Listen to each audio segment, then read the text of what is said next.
Good morning, students. We learn control and coordination about life process. पिछले lecture में control and coordination के दौरान हमने लाइफ प्रोसेस के चैप्टर में पढ़ा था कि स्पाइनल कॉर्ड का स्ट्रक्चर, उसका फंक्शंस के बारे में जाना. Today we learn about structure and functions of brains. आज हम ब्रेन के फंक्शन और उसके स्ट्रक्चर के बारे में देखेंगे. ह्यूमन बींग्स का ब्रेन किस प्रकार होता है. Brain, as we know, has a very important role in control and coordination of our body. The structure of the brain is very complex and it is very difficult to study the various functions that are carried out in our brain in details. हमारा जो human being का जो brain होता है ना, उस maximum हमारे body में जितनी भी एक्टिविटीज होती है उसका जो कंट्रोल होता है वो ब्रेन के द्वारा ही होता है. ब्रेन में कई भाग होते हैं, अलग अलग भाग होते हैं, डिफरेंट पार्ट होते हैं और डिफरेंट पार्ट जो है वो डिफरेंट प्रकार के एक्टिविटीज को कंट्रोल करते हैं, नियंत्रित करते हैं. Scientist study certain section of brain bye arresting function of orders to find out about the role of this specific section. To know about the structure and function of our brain, we often try to study our brain in three parts: front, middle and back. The function of front and middle as well as middle and back are so overlapping that is created a lot of confusion to study the brain as such. Thus it would be easier to state two parts of the brain as upper and lower parts. The upper having roles in seeing, hearing, smelling,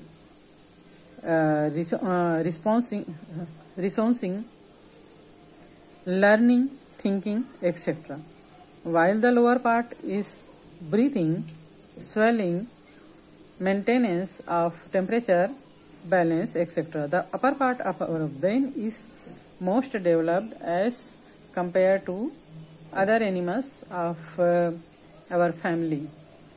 तो brain का study करने वाले जो scientist हैं वो इनका जो section cutting है उसको लेकर उसका स्टडी करते हैं, उसका परीक्षण करते हैं. और जो ह्यूमन बींग का ब्रेन होता है, हमारा जो ब्रेन होता है, उसके तीन भाग होता है. अग्र का भाग सॉरी आगे का भाग, बीच का भाग, मध्य भाग और पीछे का पश्चात भाग. मध्य और पश्चात जो भाग होता है, मिडिल एंड पोस्टीरियर जो भाग होता है, वो इंटीरियर और मिडिल भाग के कार्यों में कई समानताएं होती हैं. इस प्रकार हम कह सकते हैं कि ब्रेन का जो निचला भाग होता है, नीचे का लोअर पार्ट होता है, उससे सांस लेने का, भोजन को निगलने का, बॉडी के टेम्परेचर का कंट्रोल किया जाता है.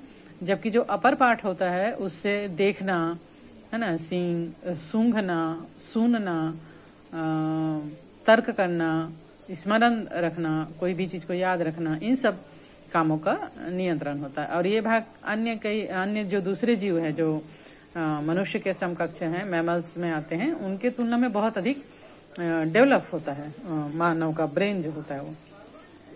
The brain also controls involuntary action controlled by the spinal cord. As for example, when you walk your bands move in a particular manner according to your footstep, and this happens without your consciousness about the action. This is when the spinal cord exclusively controlled your action. Contrary to this, when you are rehearsing a march past, you move your hands and legs in a pattern identically in a conscious manner. This action is voluntary, which is being controlled by the brain. Thus, we may say that whenever we do something consciously to voluntary, It's our brain that controls such action.